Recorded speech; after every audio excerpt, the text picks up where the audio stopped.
quisqueyanos valientes alcemos nuestro canto con viva emoción, y del mundo a la paz ostentemos nuestro invicto glorioso pendón.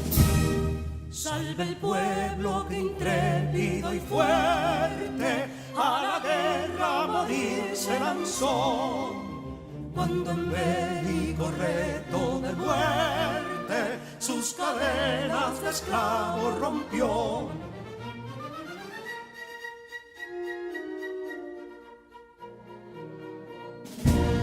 Ningún pueblo ser libre merece si es esclavo, indolente y servil.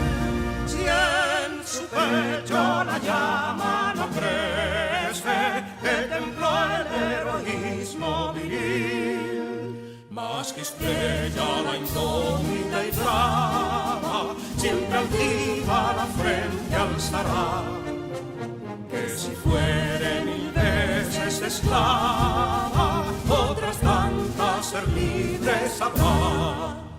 Que si Dono y Ardita expusieron de un intruso señor al desdén, las carreras veler campos fueron que cubiertos de gloria se ven, que en la cima del heroico baluarte de los libres el verbo encarnó, donde el genio de Sánchez y Duarte a ser libre o morir enseñó.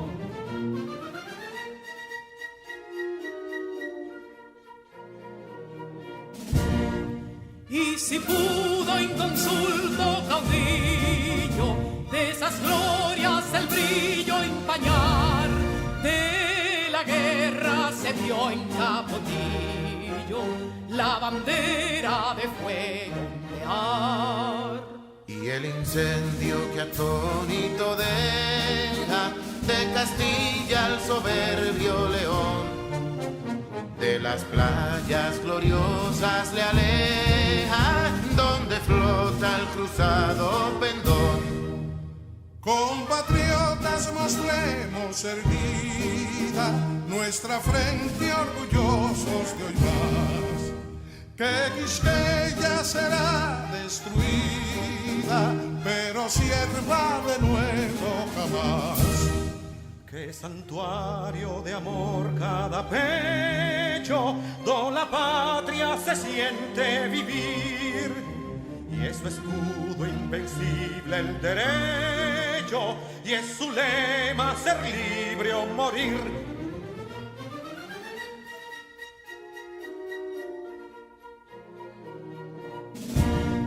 Libertad que aún se yergue serena, la victoria en su carro triunfal, y el clarín de la guerra resuena, pregonando su gloria inmortal.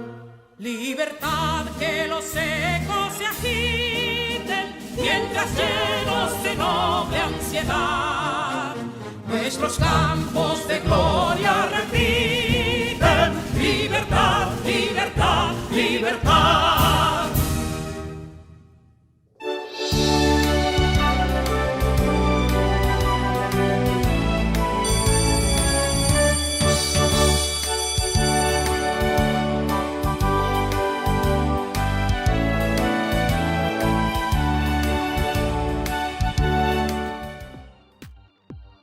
En nombre del Ministerio de Educación de la República Dominicana, damos formal inicio a todos y a todas las estudiantes de primero de secundaria del año 2020-2021. Con mucho entusiasmo le damos la bienvenida a los docentes que te acompañarán a alcanzar tus sueños y metas.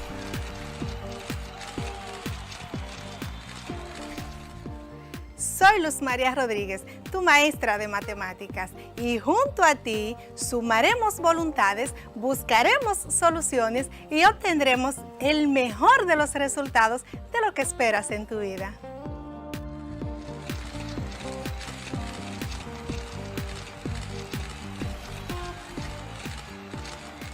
Hi, I'm your teacher, Saily Padilla. Soy tu profesor de inglés. And we will do our best, que significa haremos lo mejor, para que seas un great dreamer, un gran soñador.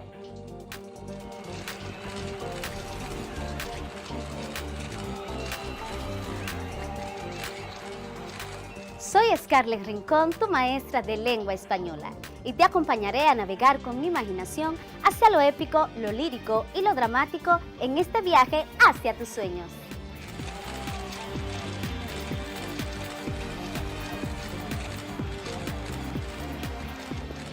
Soy Julio Pimentel, tu maestro de Ciencias Sociales, y con estos cambios que ha experimentado nuestro país y el resto del mundo, continuaremos por las vías de la superación personal.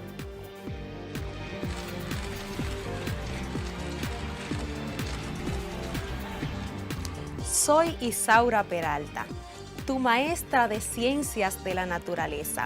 Aquí nos encontraremos para aprender y experimentar. Vamos a descubrir cómo relacionarnos con nuestro entorno y apreciar la vida.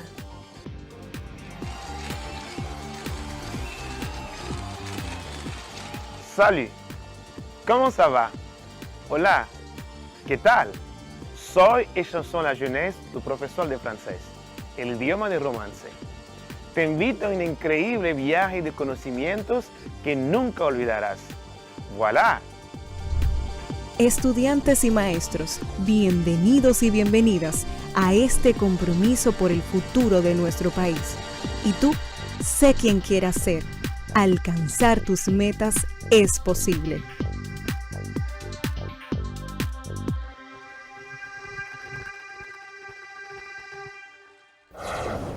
Hola, mi nombre es Carla Macier y como ustedes estoy muy entusiasmada por comenzar nuestro día de aprendizaje. Vamos todos y todas a crear las condiciones físicas y emocionales para que podamos disfrutar del progreso que es aprender. Lo importante es disfrutar el camino del conocimiento y hacer de él una fiesta. Aprender puede ser, si nos lo proponemos, una experiencia divertida y creativa.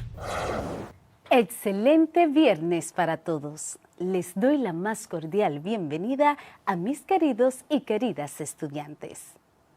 Hoy el compromiso que aspiramos es que logremos desarrollar en nuestras vidas todos los objetivos que hemos alcanzado durante la semana para seguir fortaleciendo los pilares de nuestra educación. Soy Scarlett Rincón, su maestra de lengua española. Y junto a mis compañeros profesores repasaremos nuestros trabajos realizados en las asignaturas de matemáticas, ciencias sociales, ciencias de la naturaleza, inglés, francés y por supuesto la que imparto, que como ya les he señalado es lengua española, que hoy volveremos a reafirmar los conocimientos sobre la técnica de expresión oral como lo es el panel, y veremos la preparación del tema, el guión y la conducción del mismo. Recuerden tomar notas y prestar mucha atención en este hermoso día.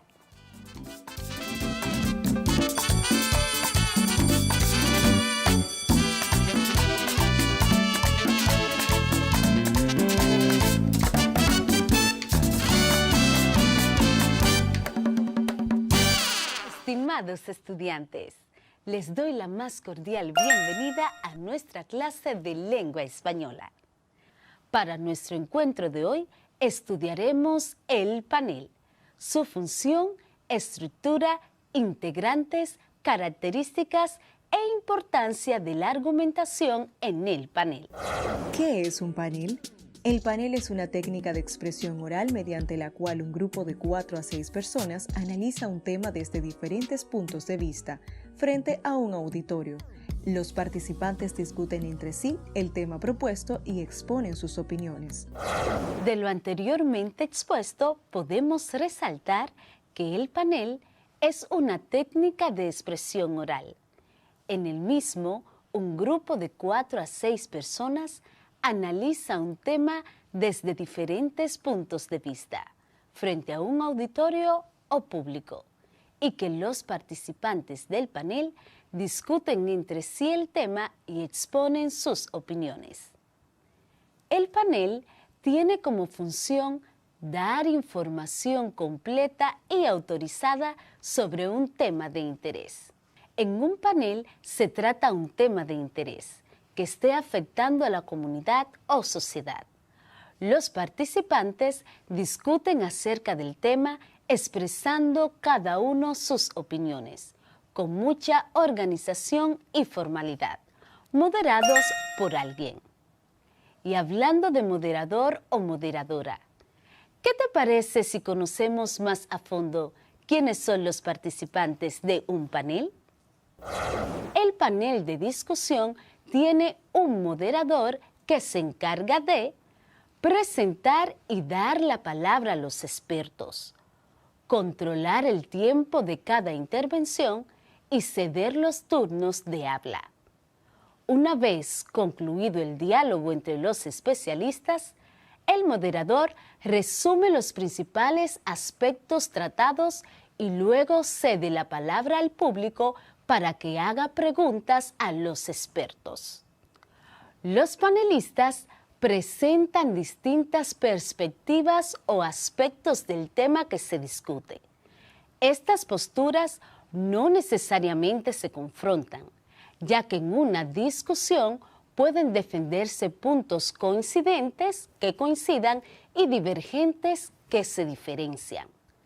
El público participa prestando atención y dirigiendo preguntas a los panelistas cuando se les da la oportunidad de hacerlas. La estructura del panel es la siguiente. El panel posee una apertura que en ella el moderador saluda, presenta a los participantes y expone el tema que se va a debatir. Un cuerpo que es la parte central del panel donde los interlocutores confrontan, exponen, discuten y argumentan sus opiniones. La conclusión, donde cada participante sintetiza su postura, que puede coincidir con la inicial o haberse visto modificada, y también es el momento de la participación del público presente. Y la despedida, que corre a cargo del moderador, quien resume las opiniones expresadas y pone fin al panel. Sabemos que todo cuanto existe posee unas características que lo identifican.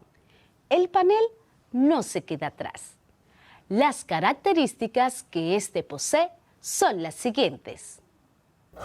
Número 1. Está conformado por los panelistas, un moderador y el público. Número 2. En el panel es abordado un tema polémico o de interés general. Número 3. Tiene una duración definida, que puede ir de 1 a 2 horas. Número 4. Cada panelista es una autoridad en su campo de conocimientos. Número 5. La discusión se lleva a cabo a modo de diálogo entre los panelistas. Número 6. Cada panelista tiene un tiempo limitado para sus intervenciones. Y número 7. El tema es abordado por los panelistas desde distintos enfoques.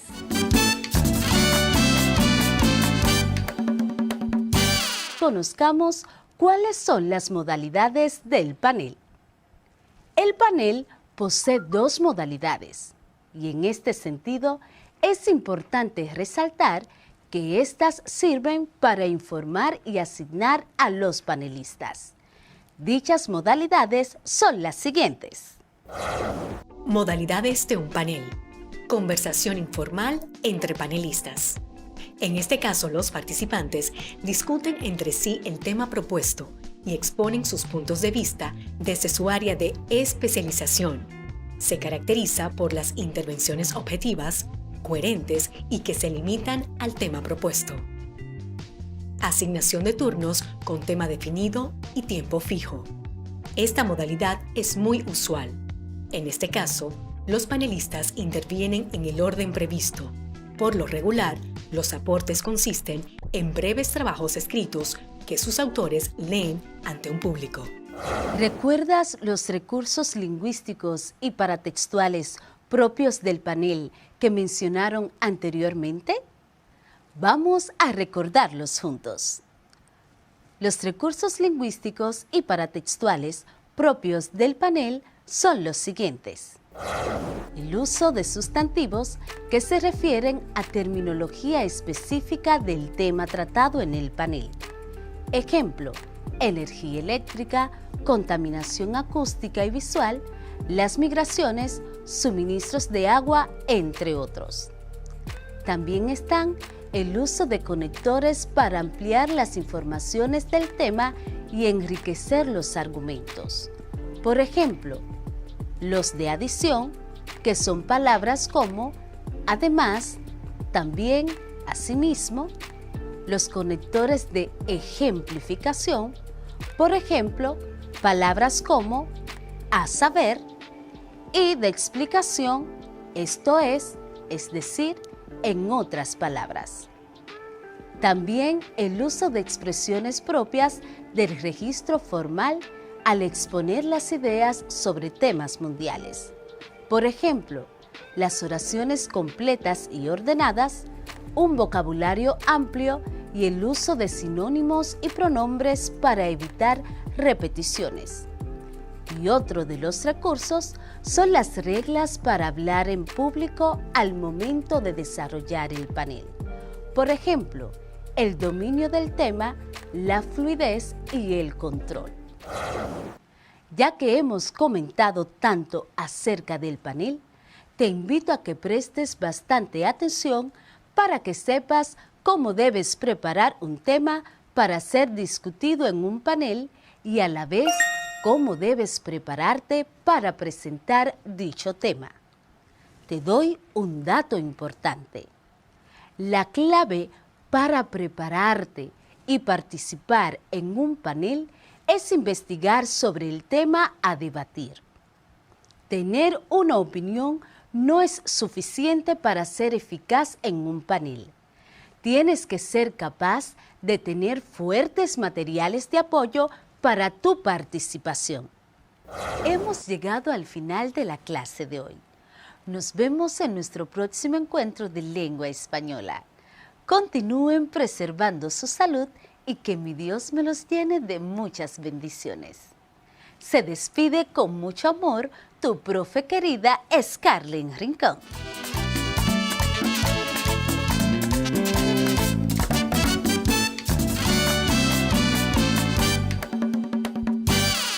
¿Ya se encuentran preparados para ser panelistas? Seguro que sí. Solo queda que pongas en práctica estos conocimientos y lo puedes hacer ensayando con alguno de tus familiares. Ahora, la maestra Luz Rodríguez comparte su asignatura de matemáticas con ustedes, desarrollando su resumen sobre la segunda parte del teorema de Pitágoras y cómo podemos tener la resolución de problemas con este teorema para resolver situaciones de la vida diaria. Pasamos con ella en estos momentos.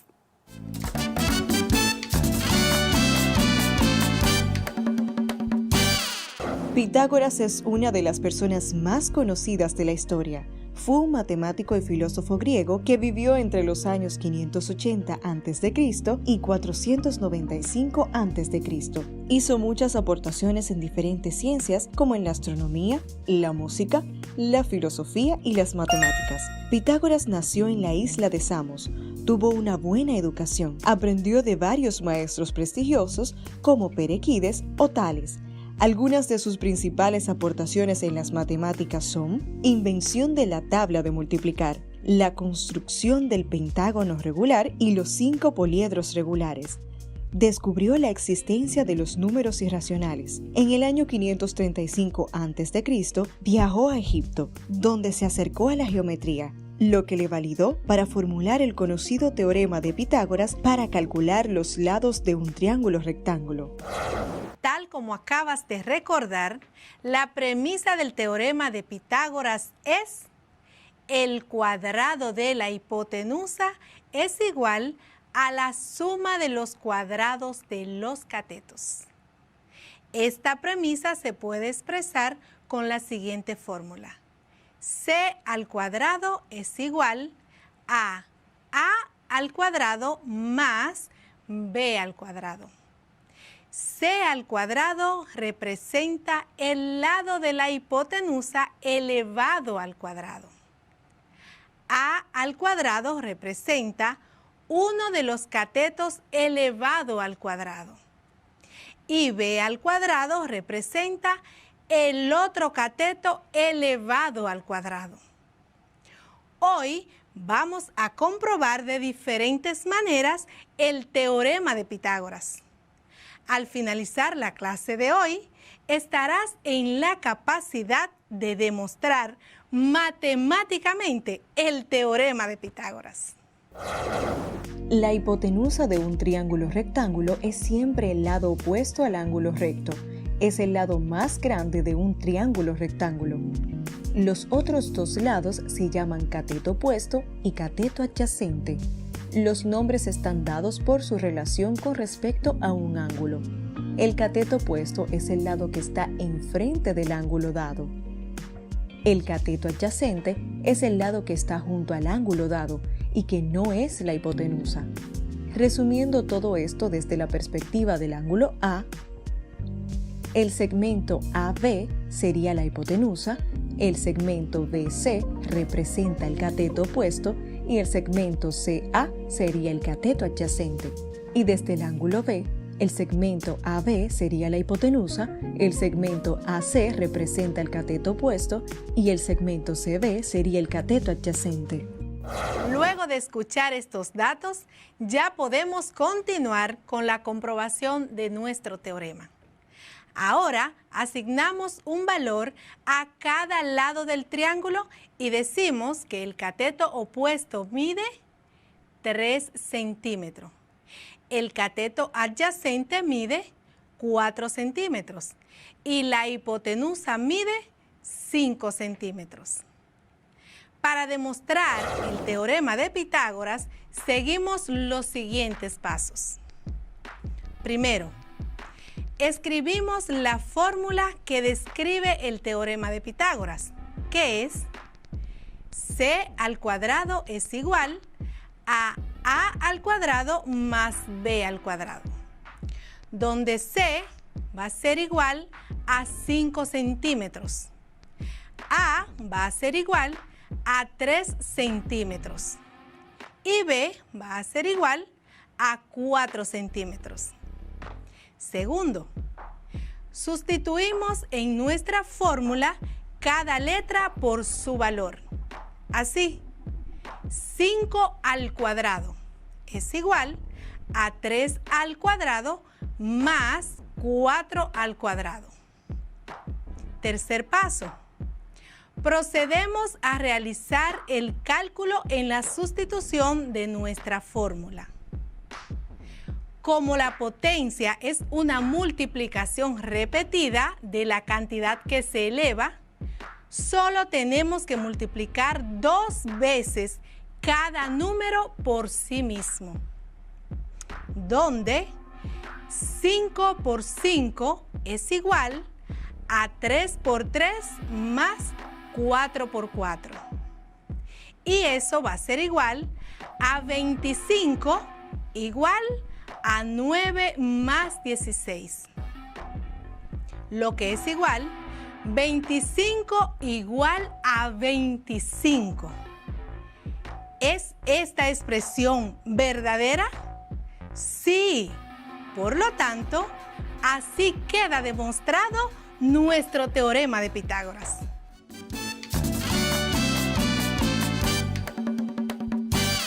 Una tarde, Heuri, al salir al patio, notó que su árbol de pino proyectaba una sombra de 3 metros de longitud. Él, al ver esto, sintió la curiosidad de saber cuánto más o menos había crecido su árbol, pero no podía medirlo porque ya estaba demasiado grande para él. Se dio cuenta que esto reflejaba un triángulo rectángulo, pero que le faltaba un lado. Entonces tuvo una idea: amarrar una piedra al extremo de una soga.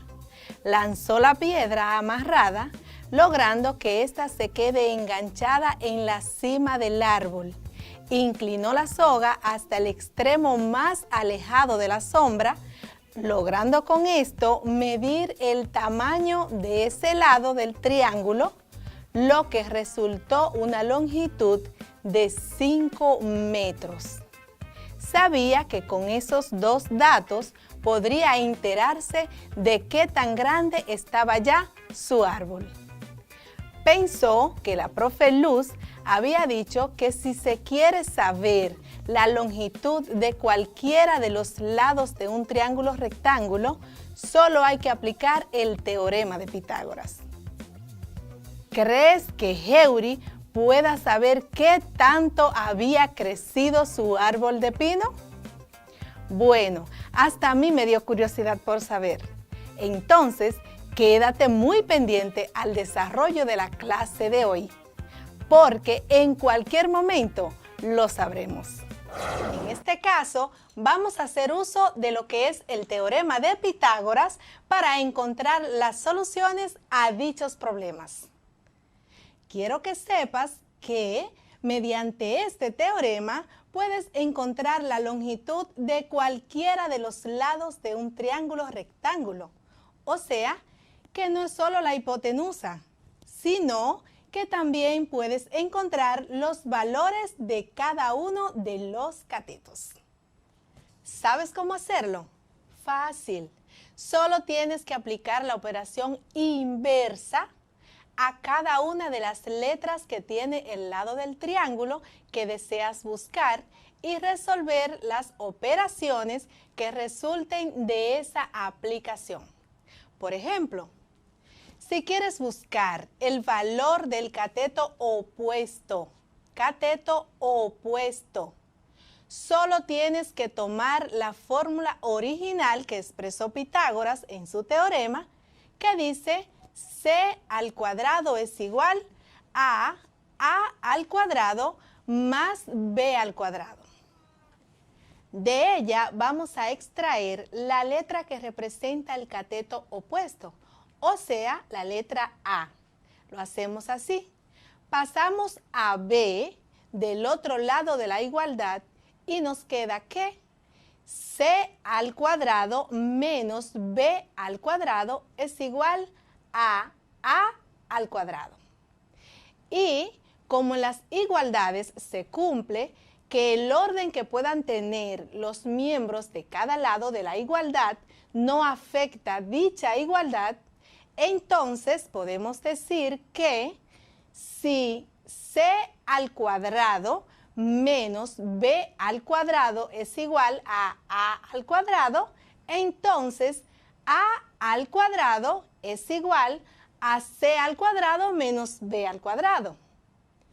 Y ya tienes la letra que representa el lado opuesto del triángulo. Así que, con esta fórmula, puedes encontrar el cateto opuesto en un triángulo rectángulo. De igual forma harías si quieres saber la longitud del cateto adyacente. O sea, que si quieres buscar el valor del cateto adyacente, solo tienes que tomar la fórmula original que expresó Pitágoras en su teorema, que dice c al cuadrado es igual a al cuadrado más b al cuadrado. De ella extraes la letra que representa el cateto adyacente, o sea, la letra B. Lo hacemos así. Pasamos la letra A del otro lado de la igualdad y nos queda ¿qué? C al cuadrado menos A al cuadrado es igual a B al cuadrado. Y como en las igualdades se cumple que el orden que puedan tener los miembros de cada lado de la igualdad no afecta dicha igualdad, entonces podemos decir que si c al cuadrado menos a al cuadrado es igual a b al cuadrado, Entonces, b al cuadrado es igual a c al cuadrado menos a al cuadrado.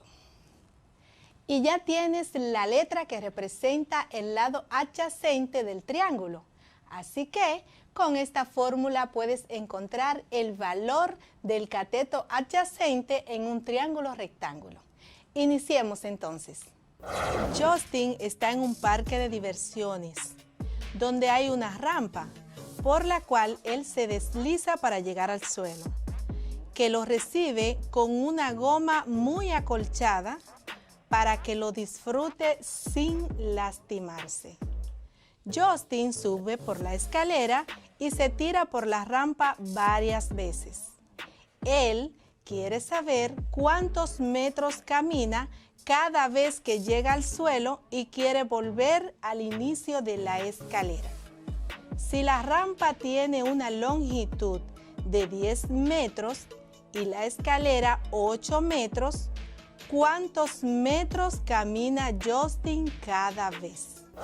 En esta ocasión debemos encontrar lo equivalente al cateto adyacente, que está representado por la distancia horizontal que debe caminar Justin para empezar a subir la escalera. ¿Cómo se calcula la longitud del cateto adyacente? Pues la fórmula es b al cuadrado es igual a c al cuadrado menos a al cuadrado. Vamos a extraer los datos, que es nuestro primer paso. Tenemos, en nuestro caso Justin, que c es igual a 10 metros, a es igual a 8 metros y b es igual a un número desconocido. No conocemos a b porque es el lado que estamos buscando. Nuestra fórmula es b al cuadrado es igual a c al cuadrado menos a al cuadrado, de donde b al cuadrado es igual a 10 al cuadrado, que es el valor de c, menos 8 al cuadrado, que es el valor de a. Tenemos b al cuadrado es igual a 10 al cuadrado menos 8 al cuadrado. B al cuadrado es igual a 100, porque 100 es el cuadrado de 10, menos 64, que es el valor de 8 al cuadrado. B al cuadrado es igual a 36. 36 porque si restamos 100 menos 64 es igual a 36. Y b es igual a la raíz cuadrada de 36. Recuerda que si queremos dejar la letra sola o el lado que estamos buscando sin ningún cuadrado, entonces elevamos una raíz, o sea, llevamos el número a una raíz pero cuadrada, raíz cuadrada. Entonces, b es igual a 6. 6 porque la raíz de 36 es igual a 6, o sea, 6 metros. ¿Ves qué fácil es utilizar el teorema de Pitágoras para hacer cálculos y saber distancias en nuestra vida cotidiana? Ah, pero se me olvidaba algo. Tenemos pendiente resolver la situación de Heury y su árbol de pino, de lo que hablamos al principio de la clase de hoy. ¿Recuerdas? Pues vamos a hacerlo juntos. Dibujamos el triángulo rectángulo que dibujó Heury, de modo que la hipotenusa, es decir, C, sea la longitud del lado que midió Heury con la soga. El cateto adyacente, es decir, B, sea la longitud de la sombra del árbol y el cateto opuesto, o sea, A, sea entonces la altura del árbol, que es el dato desconocido que queremos saber. Recuerda que para encontrar este lado, que es nuestro cateto opuesto, tenemos una fórmula. A al cuadrado es igual a C al cuadrado menos B al cuadrado. Sustituimos en nuestra fórmula de acuerdo a nuestros datos, donde A al cuadrado es igual a 5 al cuadrado menos 3 al cuadrado. A al cuadrado es igual a 25 menos 9. Y A al cuadrado es igual a 16. 16 porque 25 menos 9 es igual a 16. Para dejar a A sin cuadrado, o sea, sola, vamos a elevar a una raíz, o sea, 16, vamos a ponerla en una raíz cuadrada, porque A estaba elevado al cuadrado, donde A es igual a la raíz cuadrada de 16. Y A es igual a 4. ¿Qué es la raíz cuadrada de 16? 4.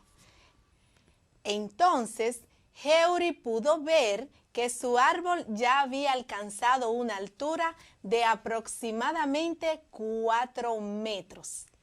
Bastante que ha crecido el pino de Heuri, ¿no? Hemos finalizado por hoy. Como siempre, agradezco tu sintonía con la clase de matemáticas para la vida. Te exhorto a que sigas practicando en la resolución de situaciones que se puedan presentar en tu entorno haciendo uso de este importantísimo teorema. No olvides las actividades de tu cuadernillo. Se despide de ti tu profe Luz, recordándote que mientras más lejos llegues, más alto será tu éxito. Esta es una frase del maestro Saily Padilla. Te deseo un feliz y bendecido resto del día. Hasta un próximo encuentro.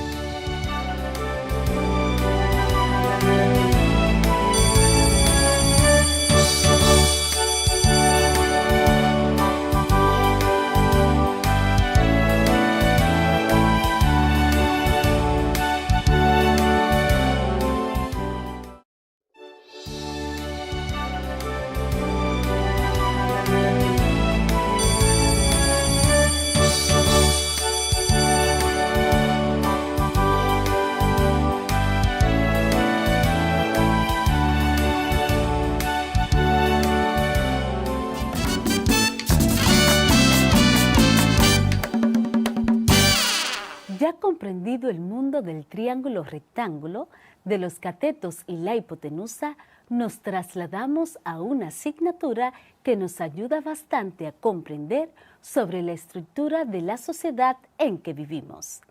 En Ciencias Sociales aprenderemos más acerca de la Segunda Revolución Industrial, sus causas y consecuencias, la producción en serie y los países donde se desarrolló con mayor fortaleza. También descubriremos los inventos y avances de la Revolución Industrial que cambiaron el mundo. Con ustedes, el maestro Julio Ernesto Pimentel.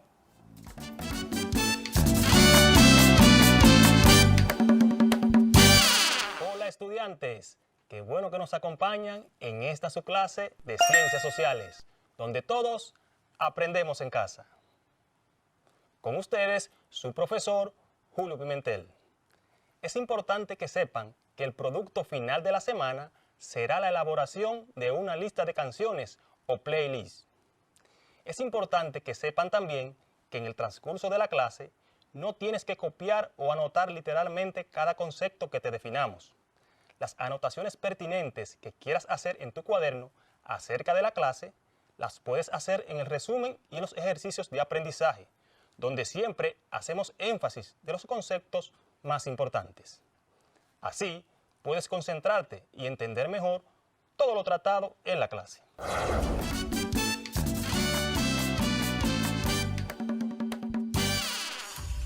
La Segunda Revolución Industrial fue un periodo de importantes cambios industriales, sociales y económicos que surgieron tras la primera etapa de la Revolución Industrial, iniciada en Gran Bretaña. Esta se desarrolló entre los años 1870 y 1914. Sin embargo, hay quienes enmarcan su comienzo desde 1850. La segunda etapa de la Revolución Industrial se extendió por diversos países y dio lugar a la aparición de grandes potencias industriales y económicas, las cuales aplicaron nuevos procesos de industrialización, producción, crecimiento económico, avances tecnológicos y científicos, así como el uso de fuentes de energía naturales, entre otros. Hay que destacar que no existió como tal una división de etapas de la Revolución Industrial, pero sí se reconoce que hubo un segundo momento de crecimiento acelerado de la producción, a partir de los avances tecnológicos y científicos, al cual se le llamó Segunda Revolución Industrial. Fue en esta etapa que se desarrolló aún más la industria automotriz y de transporte, y se crearon las nuevas industrias petroleras, químicas y eléctricas. Esto desembocó en la competitividad industrial, de mercados y entre países, generando nuevos modelos económicos y de mercado, que forman parte del proceso inicial de globalización. Además, se consolidó el capitalismo en todo el mundo como nuevo orden económico y comercial. Por cierto, sobre el capitalismo abundamos en la clase anterior, donde definimos y detallamos su importancia. Otro de los aspectos más importantes que dieron origen a la Segunda Revolución Industrial fue la fabricación en serie.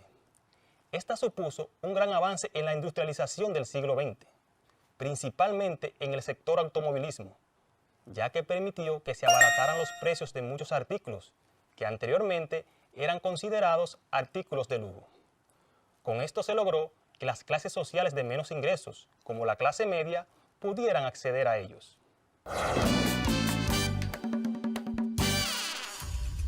La producción en serie tuvo sus comienzos a partir de la Revolución Industrial dentro del siglo XIX, con la finalidad de mejorar la organización de la producción y la ubicación de la especialización de cada empleado, dependiendo de las funciones específicas requeridas en el proceso de producción.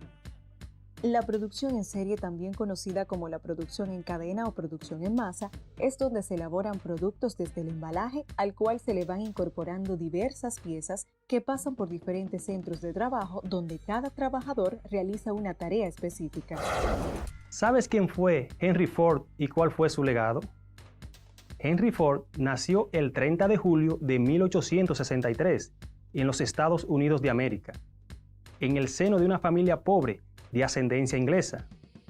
Este fue un empresario y emprendedor estadounidense, fundador de la compañía Ford Motor Company y padre de la producción en cadena, utilizadas para la producción en masa.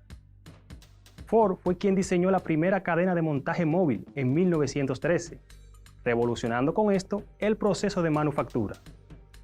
El legado más importante de Henry Ford fue que transformó la vida de muchas personas con su visión de hacer accesible un automóvil que fuera práctico y económico. Su desarrollo de la cadena de ensamblaje móvil y las técnicas de producción en masa marcaron un estándar mundial durante la primera mitad del siglo XX. Henry Ford murió el 7 de abril de 1947, a los 83 años de edad. Su visión global acerca del consumismo como llave de la paz fue la clave de su éxito.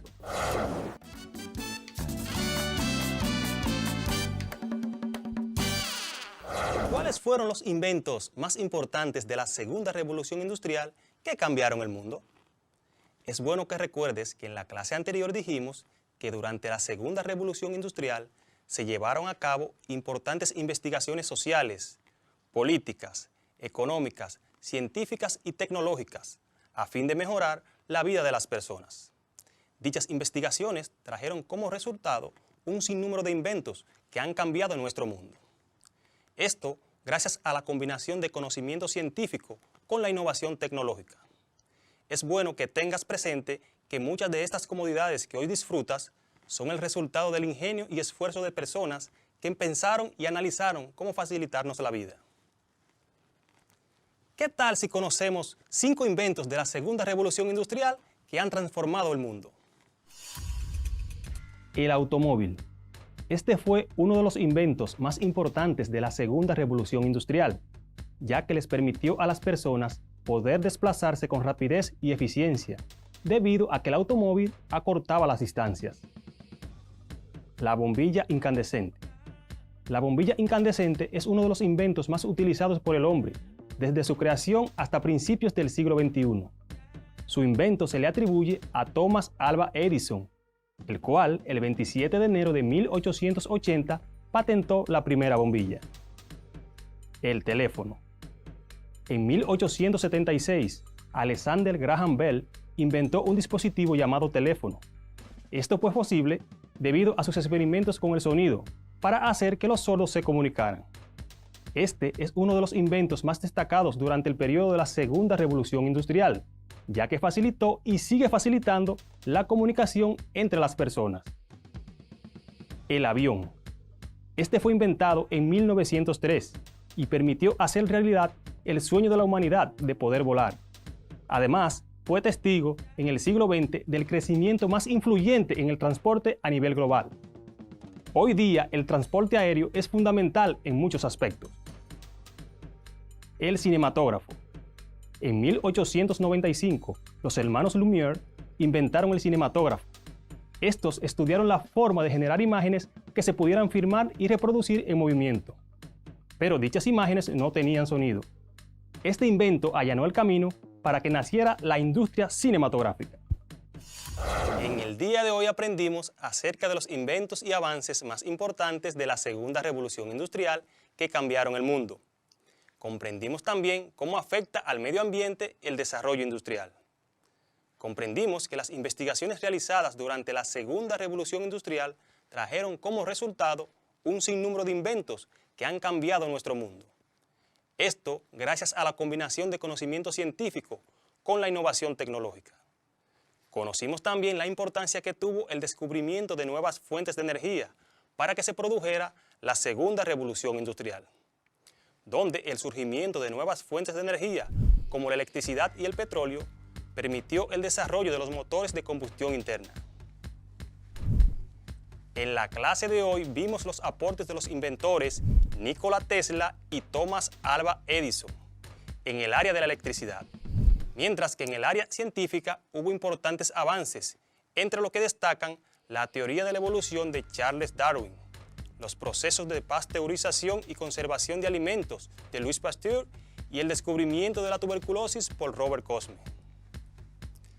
Hoy aprendimos también cómo afecta al medio ambiente el desarrollo industrial, donde comprendimos que el desarrollo industrial produce mejoras en la economía y la calidad de vida de la población, pero por otro lado puede provocar importantes modificaciones que ocasionan el desequilibrio de los ecosistemas y diversas formas de contaminación.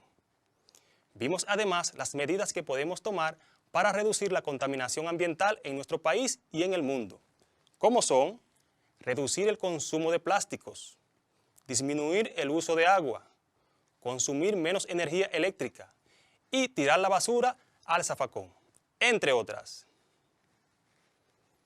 Hemos llegado al final de la clase del día de hoy, pero antes te exhorto a seguir indagando más acerca de los inventos y avances tecnológicos más importantes de la Segunda Revolución Industrial que cambiaron al mundo, además de cómo afecta al medio ambiente el desarrollo industrial.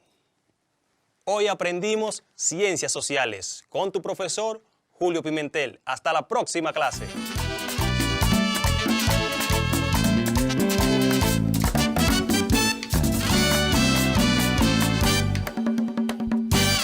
Estos conocimientos de ciencias sociales, cuando los utilizamos, nos hacen ver como unas mentes brillantes. ¿Verdad que sí? Es el turno de la asignatura de Ciencias Naturales. Y esta semana aprendimos sobre las propiedades de la atmósfera y los componentes que la forman, como el aire, el agua, el ozono, el oxígeno, entre otros. Vimos cómo se desarrolla la circulación global de la atmósfera, donde descubrimos cómo influye la temperatura entre el ecuador y los polos, la rotación de la Tierra y la presencia de las masas continentales. Les paso con la maestra Isaura Peralta.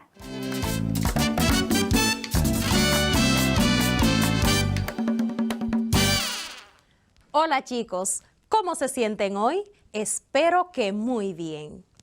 Pues hoy continuamos conociendo la estructura de la Tierra con el tema las propiedades de la atmósfera. Y para comprenderlo mejor vas a necesitar tu cuaderno de ciencias de la naturaleza y una tabla periódica. Al término de este tópico serás capaz de reconocer la atmósfera terrestre como capa en estado gaseoso. Los gases que componen la atmósfera son, en mayor cantidad, moléculas de gases diatómicos, como el nitrógeno atmosférico y el oxígeno atmosférico. En menor proporción, vapor de agua, dióxido de carbono, argón, neón, helio, criptón, xenón, metano, óxido nitroso, hidrógeno, ozono, dióxido de nitrógeno y amoníaco, así como otros gases en menores proporciones. Estos gases son indispensables para la vida en la Tierra. Cumplen funciones vitales como la respiración aeróbica. Este es el proceso de respiración que utilizan la mayoría de los seres vivos que necesitan oxígeno para respirar. Bien, ¿puedes identificar en tu tabla periódica los elementos químicos que componen los gases atmosféricos? Es importante que los identifiques y los registres en tu cuaderno para que no lo olvides. Te recordaré cuáles son. Veamos y toma nota. Como te decía, los gases que componen la atmósfera son, en mayor proporción, el nitrógeno atmosférico, compuesto por 2 átomos de nitrógeno. Y en mayor proporción, el oxígeno atmosférico, compuesto por 2 átomos de oxígeno. En menor proporción, el vapor de agua, compuesto por 2 átomos de nitrógeno y 1 átomo de oxígeno. Le sigue el helio, neón, argón, criptón, xenón. También el dióxido de carbono, compuesto por 1 átomo de carbono y 2 átomos de oxígeno. También el metano, compuesto por 1 átomo de carbono y 4 átomos de hidrógeno. El óxido nitroso, compuesto por 2 átomos de nitrógeno y 1 átomo de oxígeno. El hidrógeno atmosférico, compuesto por 2 átomos de hidrógeno. También el dióxido de nitrógeno, compuesto por 1 átomo de nitrógeno y 2 átomos de oxígeno. Y en menor proporción, el amoníaco, compuesto por 1 átomo de nitrógeno y 3 átomos de hidrógeno, así como otros gases en menores proporciones. Muy bien, chicos, espero que lo hayan encontrado todo en su tabla periódica. Los gases que forman la atmósfera poseen diversas propiedades físicas. Las más importantes son densidad, temperatura, transparencia, diatermancia y movilidad. Una propiedad relacionada con la densidad es la compresibilidad y expansibilidad, que es la capacidad de la atmósfera para contraerse y ensancharse. Al aumentar la presión y la temperatura, el aire se expande. Esto es expansibilidad atmosférica. Si al contrario disminuye la presión y la temperatura, el aire se comprime. Esto hace que en el ecuador la atmósfera sea más amplia y espesa que en los polos. La atmósfera tiene una propiedad conocida como diatermancia. Dia significa a través y termancia significa calentamiento. Se denomina diatermancia a la propiedad que tiene el aire atmosférico de ser atravesado por los rayos solares sin calentarse por ellos. La diatermancia consiste en regular y dejar pasar ondas electromagnéticas como luz, rayos X y ultravioleta, pero sin absorber la energía calorífica del sol, ya que ésta no se manifiesta hasta que llega a la superficie terrestre.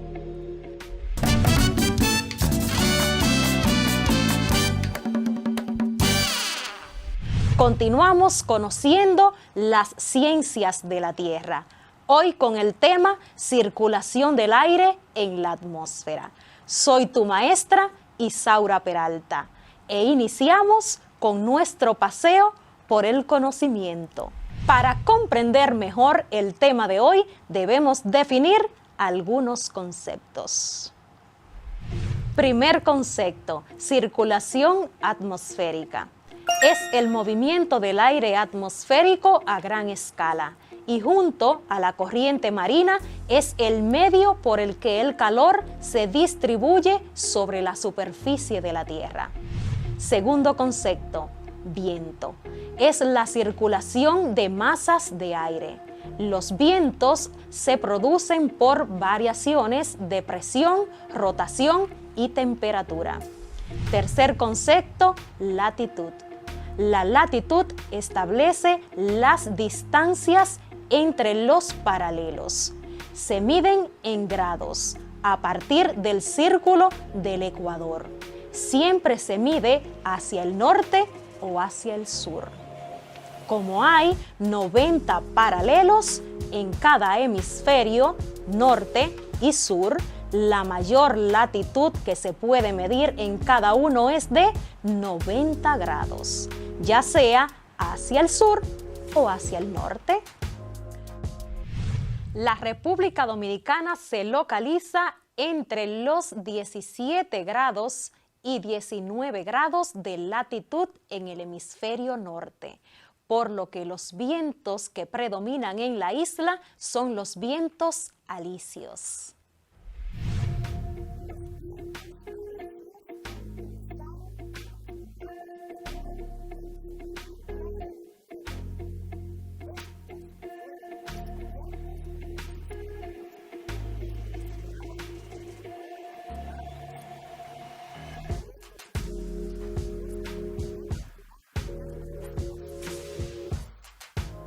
Investiga cuál es la importancia de los vientos alisios en la República Dominicana y cómo son aprovechados para la generación de energía eólica. La segunda célula o celda atmosférica es la célula de Ferrel. Es la célula de los vientos del oeste o contraalisios, también llamados de poniente. Se encuentra entre la célula de Hadley y la célula polar, es decir, desde los 30 grados a los 60 grados más o menos en ambos hemisferios. Hay mucha información que puedes investigar para complementar tu aprendizaje sobre la circulación del aire. Te exhorto a indagar más sobre los tipos de vientos y su importancia para el planeta. Ve a tu cuadernillo y trabaja tu proyecto educativo de la semana. Cuídate y cuida de los tuyos. Hemos llegado al final de nuestra clase del día de hoy. Espero encontrarnos de nuevo en nuestra aula. Hasta una próxima vez.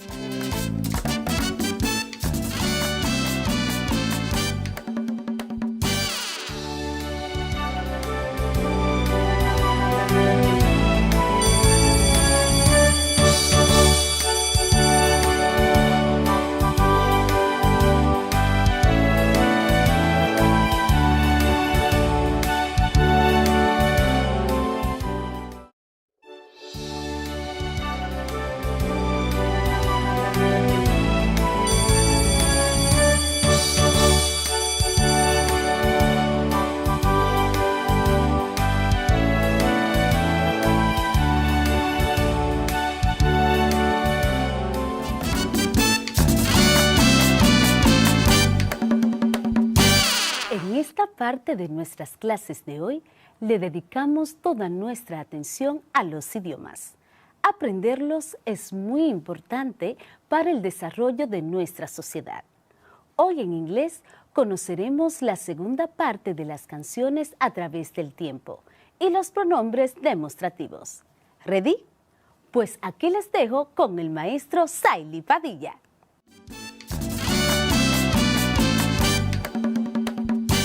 Hello, student. Welcome back to your English class.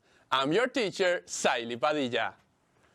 I hope that you are at your place and ready to take notes of the most important things of today's class.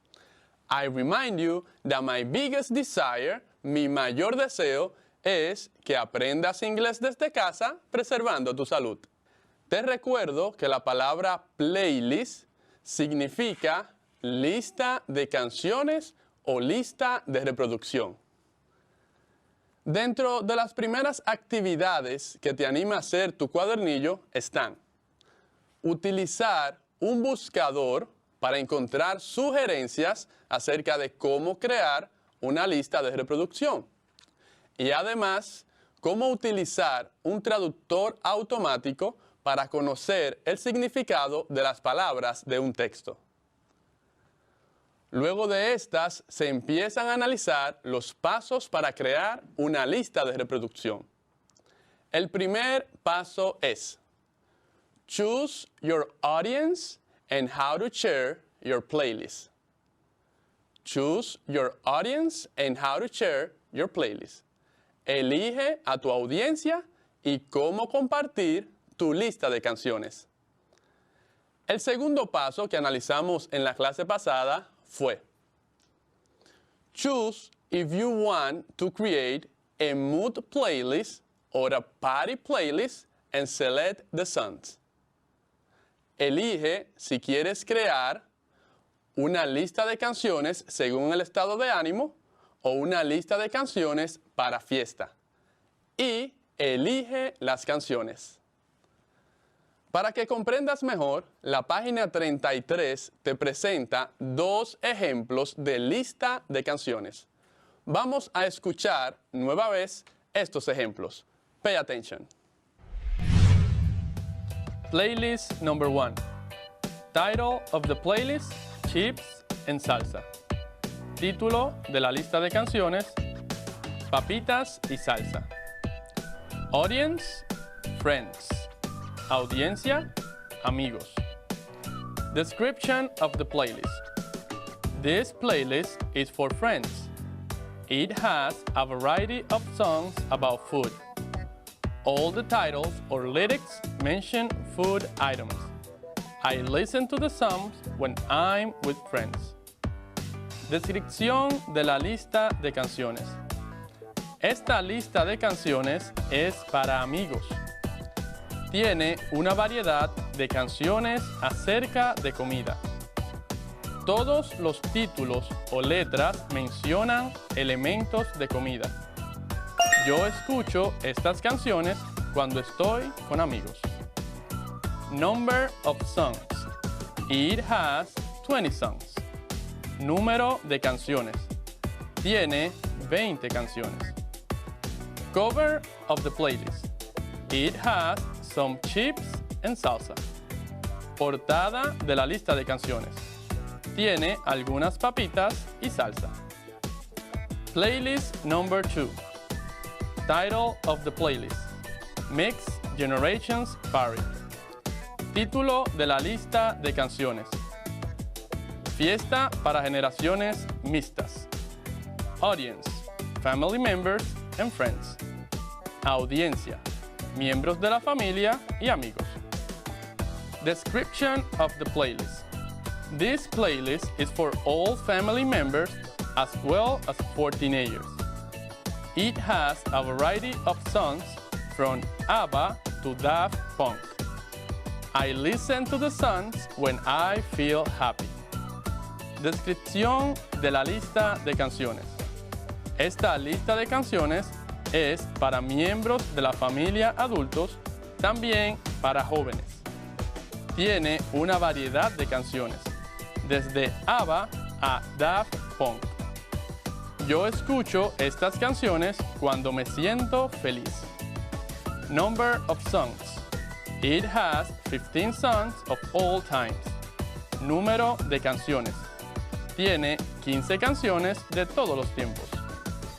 Cover of the playlist. It has a grandpa playing music. Portada de la lista de canciones. Tiene un abuelo tocando música.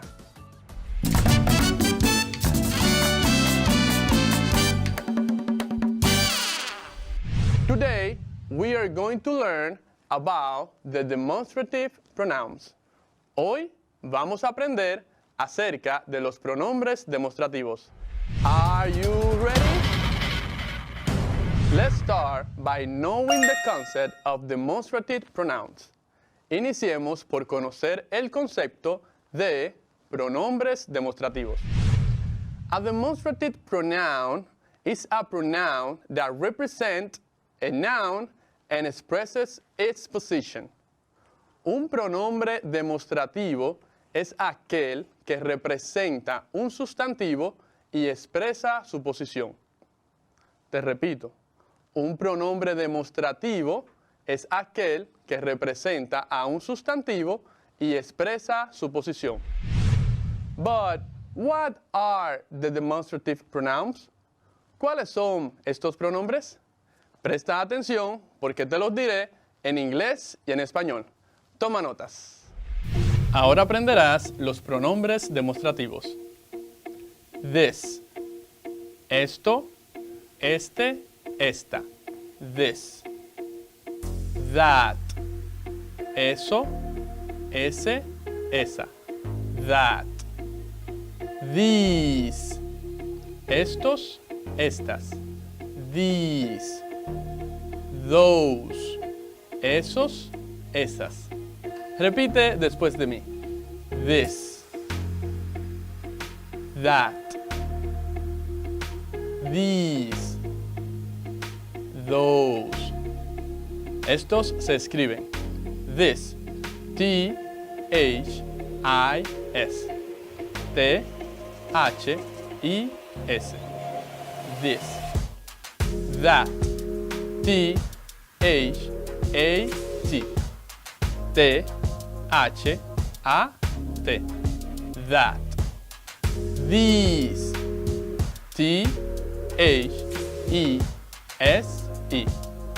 T-H-E-S-E. These. Those. Se escribe T-H-O-S-E. T-H-O-S-E. Those. Repite de nuevo. This, that, these, those. Estos son los pronombres demostrativos. Para que recuerdes los puntos más importantes, hagamos un repaso. Today, we learn about the demonstrative pronouns. Hoy aprendimos acerca de los pronombres demostrativos. Estos son this, esto, este, esta. That, eso, ese, esa. These, estos, estas. Those, esos, esas. También aprendimos a hacer preguntas. ¿Qué es esto? What's this? ¿Qué es eso? What's that? ¿Qué son estos? What are these? ¿Qué son esos? What are those? Y también aprendimos un nuevo vocabulario. Lápiz, pencil. Lapicero, pen. Cuaderno, notebook. Libro, book. Regla, ruler. Espero que saques un tiempo para practicar todo lo que estás aprendiendo en tus clases de inglés.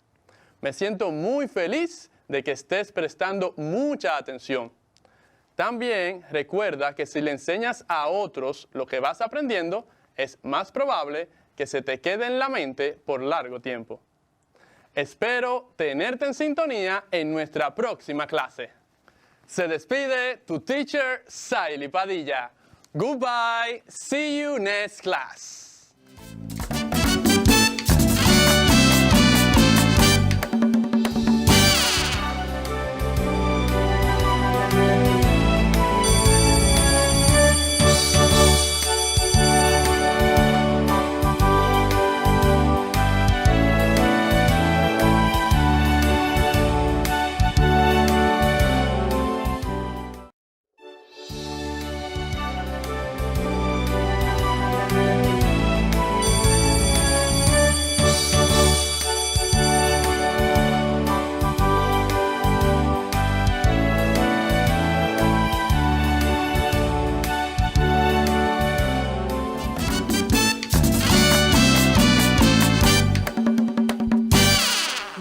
Pasamos al maestro del idioma francés, el maestro Echanson Layonés. Nos enseña esta semana a utilizar la expresión hay, que es una forma del verbo haber en forma negativa e interrogativa. ¡Comencemos!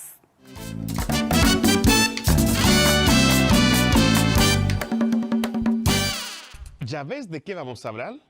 Hoy vamos a aprender cómo usar la expresión il y a en francés, cuyo significado en español es hay.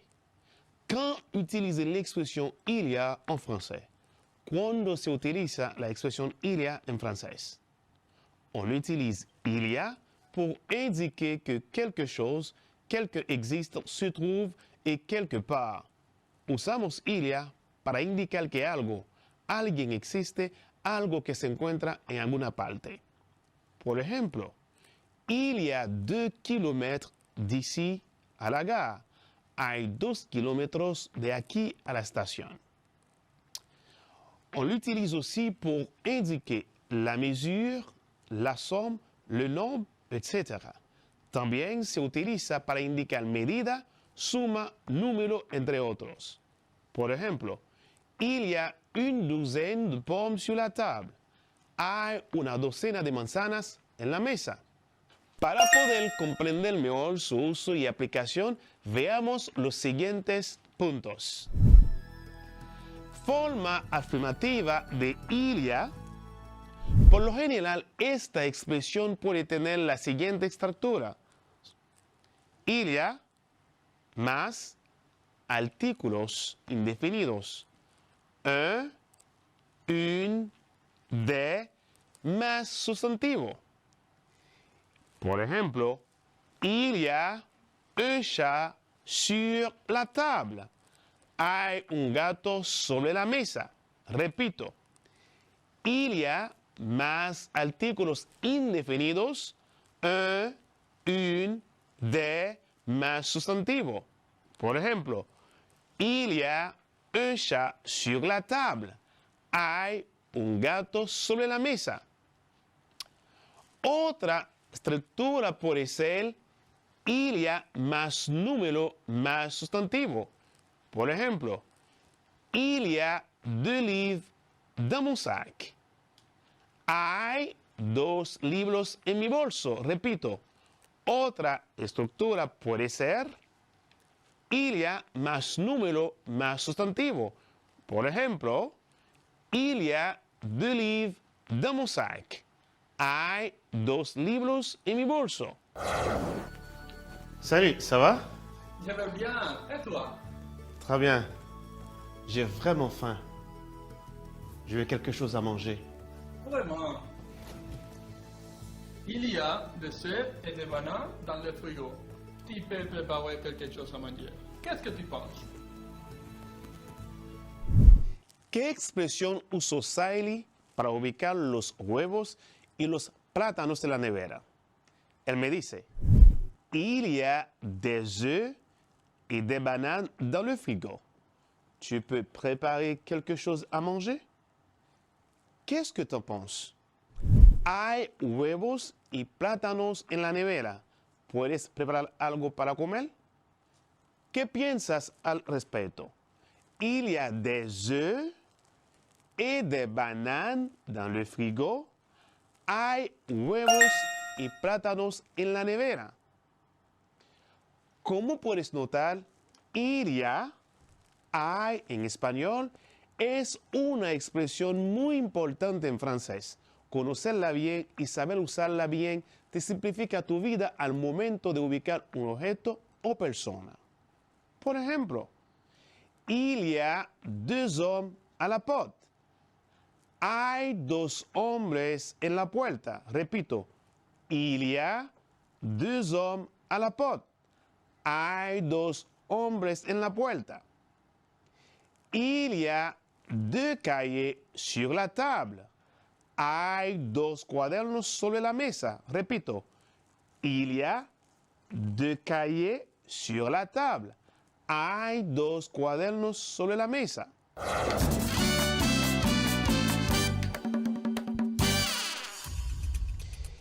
¿Te gustaría practicar con la expresión il y a? Practiquemos con el vocabulario que aprendimos en la clase pasada. Vamos a repasarlo. Con este vocabulario te diré algunas frases en español para que las digas en francés. Por cada frase te daré algunos segundos para que las digas y luego confirmarle para ti. Hay un cuaderno encima de la mesa. Hay un cuaderno encima de la mesa. Respuesta. ¿Las tiene? Il y a un cahier sur la table. Très bien. Hay dos lápices encima de la mesa. Hay dos lápices encima de la mesa. ¿Las tiene? La respuesta es: il y a deux crayons sur la table. Très bien.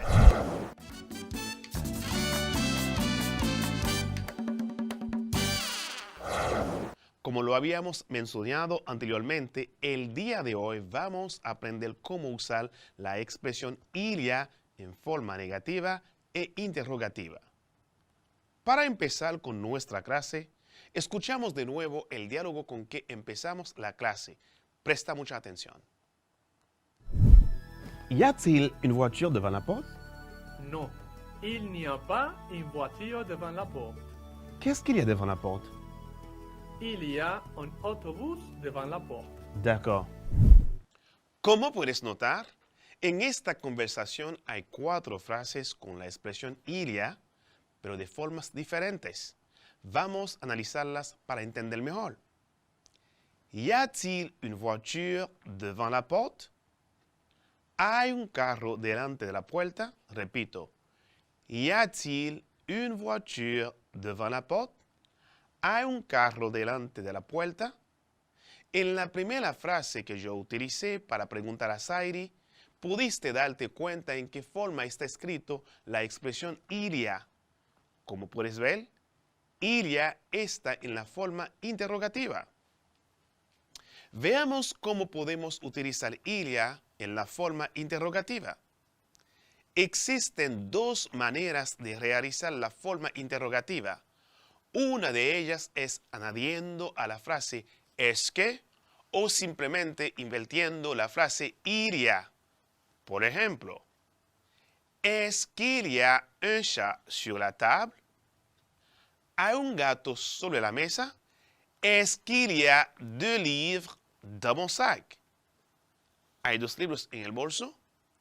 Para invertir la frase il y a, posicionamos como primera letra A, J, luego invertimos la posición de il y a, por último añadimos guión, T, guión entre ellos. Te repito, para invertir la frase il y a, posicionamos como primera letra A, J, luego invertimos la posición de il y a, por último añadimos guión, T, guión entre ellos.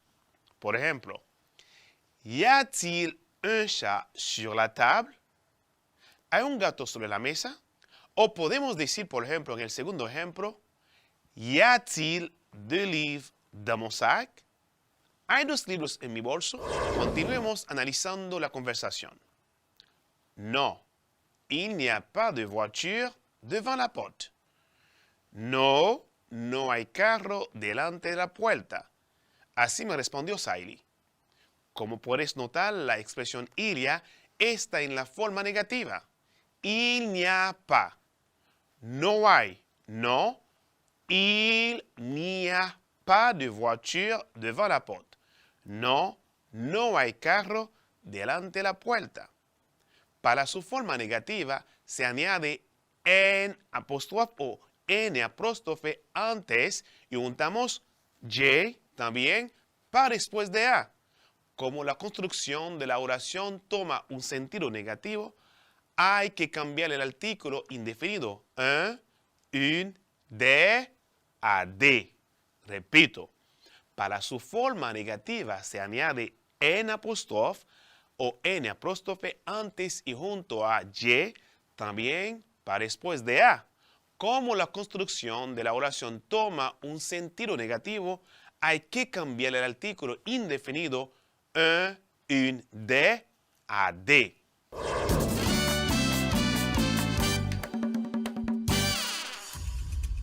Luego de escuchar el vocabulario, ahora cambia de afirmativo a negativo las siguientes oraciones. Número 1. Il y a une chaise dans la salle. Repito. Il y a une chaise dans la salle. Hay una silla en la sala. La respuesta es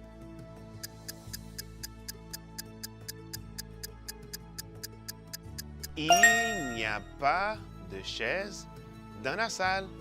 No hay silla en la sala. Querido, querida estudiante, espero que hayas disfrutado la clase de hoy. Para mí ha sido un honor de haber compartido esta clase contigo.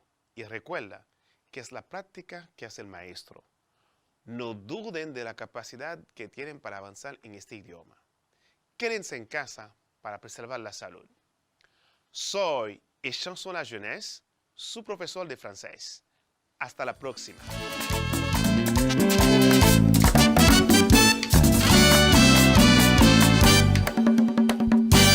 Al cierre de esta semana, solo nos queda decirles que Dios siga bendiciendo sus pasos. Damos por concluida esta semana, exhortándoles a seguir cuidándose y poniendo en práctica sus conocimientos adquiridos. Ya pronto volveremos a la normalidad para seguir compartiendo experiencias. Soy su maestra Scarlett Rincón y junto a mis compañeros maestros les esperamos listos para continuar la próxima semana, deseándoles a todos un feliz y bendecido fin de semana.